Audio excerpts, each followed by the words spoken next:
En el siguiente video aprenderás a calcular el pago de horas extra, las gratificaciones y el cálculo del impuesto único. Todo esto a partir de la liquidación de sueldo. La liquidación de sueldo es el documento que certifica el pago de las remuneraciones y los descuentos que corresponden al trabajador. Supongamos que la empresa Alfa paga a su empleado X un sueldo líquido de 789.349 pesos. Pero para llegar a esta suma hay que pasar por un proceso que incluye el cálculo de horas extras, el pago de gratificaciones y el descuento por impuesto único. Comencemos por el cálculo de horas extra. Las horas extra están definidas en el artículo 30 de la ley, como aquellas que exceden el máximo legal, o que exceden lo pactado en el contrato, si este contempla menos horas que la ley. Según el artículo 31, hay un límite de 2 horas extra diarias durante la semana. Si se hacen horas extra el sábado, estas no pueden exceder de 8. Siempre que no se hayan usado las horas extra de la semana. Además, todas estas se pagan con un 50% de recargo. Las horas extra se calculan a partir del sueldo fijo, que es el sueldo pactado en el contrato de trabajo. Es decir, el sueldo base más bonos y asignaciones, excluyendo gratificaciones, bonos de antigüedad y haberes no imponibles. En nuestro ejemplo, al empleado X se le paga un sueldo base de 789.850 pesos, más una asignación por título de 30.000 pesos, lo que nos da un total de 819.850 pesos. Supongamos que este mes el señor X trabajó 10 horas extra en total. Para determinar el valor de la hora extra usamos el sueldo fijo, en nuestro caso 819.850 pesos. Primero, lo dividimos en 30 por la cantidad de días del mes, lo que nos da un total de 27.328 pesos como un sueldo diario. El resultado lo multiplicamos por 7 días de la semana, lo que nos da un total de 191.298 pesos como sueldo semanal. Este resultado se divide por la cantidad de horas semanales pactadas. En Chile, lo normal son 45, por lo que en nuestro caso nos lleva a un valor hora de 4.251 pesos. Esto se multiplica por el 50% de recargo legal, lo que en nuestro ejemplo nos da un recargo de 2.126 pesos. Si el valor hora normal es de 4.251 pesos, el valor hora extra será 6.377 pesos. Y siendo que el señor X trabajó 10 horas extra, este mes ganará 63.766 pesos por horas extra. Ahora pasaremos al cálculo de gratificaciones. ¿Quiénes pagan gratificaciones? Los establecimientos mineros, industriales, comerciales o agrícolas, empresas y cualesquiera otros que persigan fines de lucro, y las corporativas que estén obligadas a llevar libros de contabilidad y que obtengan utilidades o excedentes líquidos en sus giros. Ellos tendrán la obligación de gratificar anualmente a sus trabajadores en proporción no inferior al 30% de dichas utilidades o excedentes. Las gratificaciones se pagan de acuerdo a 2 artículos o 2 formas. Primero, bajo el artículo 48, que habla de una gratificación anual. La gratificación anual se paga en base a la utilidad obtenida entre enero y diciembre del año. La empresa tiene su utilidad líquida y de acuerdo a este artículo puede disminuir considerando un 10% del capital propio, por concepto de interés. Supongamos que la renta líquida imponible de nuestro ejercicio es de 8.800.000 pesos y que el contador determinó un capital propio de 15 millones de pesos. El 10% del capital propio es de 1.500.000 pesos. Entonces, a los 8.800.000 pesos les resto 1.500.000 pesos.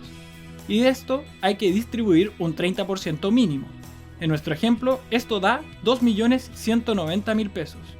Hay que distribuir estos 2.190.000 pesos entre todos los trabajadores de la empresa.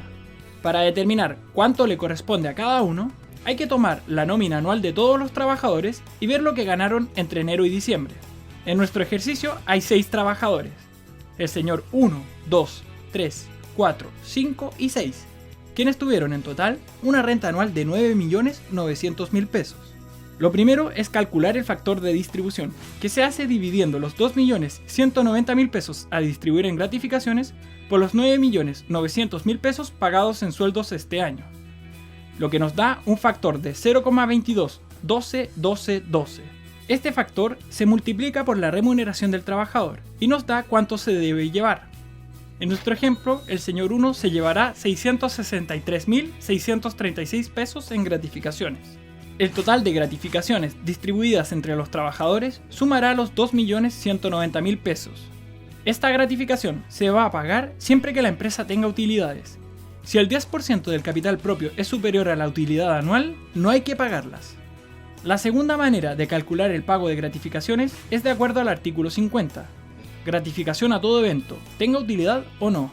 Se calcula un 25% del total de haberes mensuales, es decir, la suma del sueldo base más horas extras más bonos. En nuestro caso, el señor X gana un sueldo base de 789.850 pesos, más las horas extra más asignación de título, igual 883.616 pesos, lo que nos da como gratificación mensual un total de 220.904 pesos. Pero esta gratificación tiene un tope que se calcula de la siguiente manera. Ingreso mínimo mensual por 4,75 dividido en 12. En la actualidad, el sueldo mínimo es de 193.000 pesos, lo que nos da un total de 76.396 pesos, que es lo que recibirá el señor X en gratificaciones. Finalmente, calcularemos el impuesto único de segunda categoría a los trabajadores. El impuesto único de segunda categoría se aplica a las rentas del trabajo dependiente, tales como los sueldos, pensiones, excepto las de fuentes extranjeras, y rentas accesorias o complementarias a las ya mencionadas. Es un impuesto de retención, lo que quiere decir que el empleador es el que lo retiene, se lo descuenta al empleado y lo paga el fisco. Finalmente, es progresivo, a mayor tasa imponible, mayor será el impuesto a pagar. Para calcularlo, se considera el total del sueldo imponible, que está compuesto por sueldo base, más horas extras, más bonos imponibles y gratificación si fuera mensual. Para determinar el impuesto hay que calcular la renta tributable. Esto se calcula con el total imponible, menos la AFP, menos el descuento de salud, menos el adicional salud, menos seguro de cesantía y menos APB. El resultado del sueldo imponible, menos todos estos haberes, es igual a la renta tributable. El descuento de salud más el adicional salud no puede ser superior a 4,921 UF y el APB no puede ser superior a 50 UF. Teniendo la renta tributable, esta se compara con el cuadro de impuesto único y se verifica el tramo que corresponde. Y de acuerdo al tramo, cuánto es el factor de impuesto y cuánto la rebaja a la que se tiene derecho. Se multiplica la renta tributable por el factor, se resta la rebaja y es el impuesto a pagar, lo que se descontará en la liquidación de sueldo. En nuestro ejemplo, el señor X tiene un total de haberes imponibles por 960.012 pesos. Restando los descuentos de salud, seguro de cesantía y el AFP, su sueldo imponible es de 778.858 pesos. Esto lo deja en el segundo tramo de la tabla del impuesto único, cuyo factor es de 0,04 y su rebaja es de 21.645,90 pesos. En el caso del señor X, su impuesto es de 31.154,30 pesos, que queda en 9.508 pesos cuando se hace la rebaja. Los tres cálculos que has aprendido en este video se ven reflejados en la liquidación de sueldo. Así en nuestro ejemplo del señor X, tenemos que gana 63.766 pesos por horas extra este mes, una gratificación de 76.396, correspondiente al máximo permitido por el artículo 50, y debe descontar 9.508 pesos por impuesto único. Es así como en este video aprendiste a calcular el pago de horas extra, las gratificaciones y el cálculo del impuesto único. Todo esto a partir de la liquidación de sueldos.